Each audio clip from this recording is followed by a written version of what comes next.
কাজ করেছেন আল্লাহর কোরআনকে কেন্দ্র করে। কোরআনের উপর আল্লাহ নবী 4টি মেহনত করেছেন এবং সেই 4 মেহনত উম্মতের মধ্যে তিনি জিন্দা করেছেন।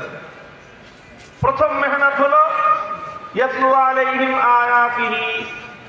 আল্লাহর নবী উম্মতের মধ্যে, আল্লাহর বান্দাদের মধ্যে আল্লাহর কোরআনের তেলাওয়াতকে তিনি ব্যাপকভাবে শিক্ষা দান করেছেন। মানুষকে আল্লাহর কোরআনের তেলাওয়াত শিক্ষা দিয়েছেন। তিনি উম্মতকে কোরআনের তেলাওয়াত শুনিয়েছেন। কোরআনের তেলাওয়াত শেখানো, কোরআনের তেলাওয়াত শোনানো, এটা হলো নবী আকরাম সাল্লাল্লাহু আলাইহি ওয়াসাল্লামের সর্বপ্রথম বুনিয়াদী কর্মসূচি। কোরআনের তেলাওয়াতের মাধ্যমেই নবী আকরাম সাল্লাল্লাহু আলাইহি ওয়াসাল্লাম তার বিপ্লবী কর্মসূচির সূচনা করেছিলেন। কোরআনে কারীমের তেলাওয়াতের মধ্যে আল্লাহ পাক রব্বুল আলামিন এমন একটা শক্তি রেখেছেন যে এই তেলাওয়াত এটা মানুষের বদ্ধ দুয়ারকে, হৃদয়ের বদ্ধ দুয়ারকে খুলে দিয়ে মানুষের অন্ধকার হৃদয়ের মধ্যে আলো প্রজ্বলিত করে দেয়। এই জন্য নবী আকরাম সাল্লাল্লাহু আলাইহি ওয়াসাল্লামের সর্বপ্রথম কর্মসূচি হলো তেলাওয়াতে কিতাবুল্লাহ তথা কোরআনে কারীমের তেলাওয়াত।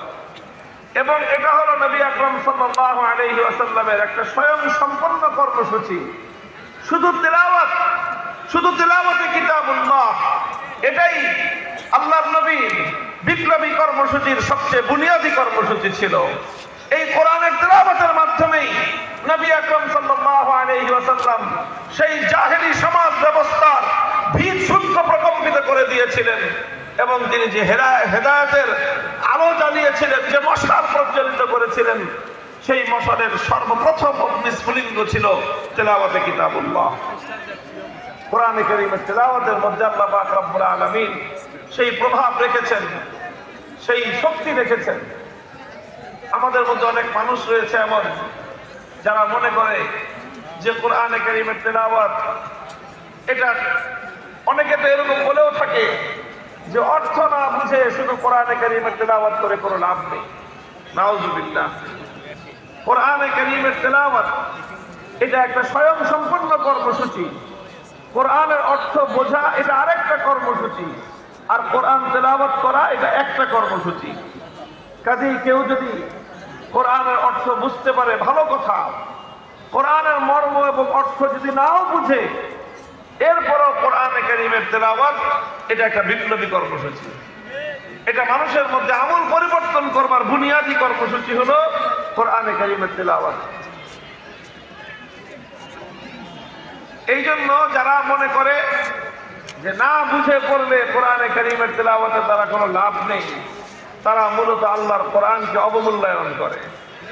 তারা কোরআনে কারীমকে দুনিয়ার আর 10টা গ্রন্থের সঙ্গে একই পাল্লায় পরিমাপ করে।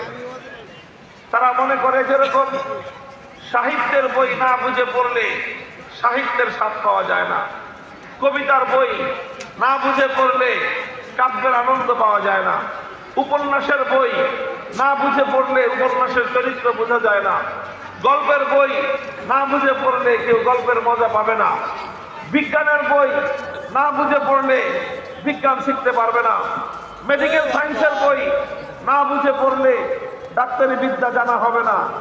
তারা মনে করেছে এই সব বিষয়ের মতো কোরআনে কারীম এরকম যে না বুঝে পড়লে বুঝি কোরআনে কারীমের কোনো লাভ হবে না।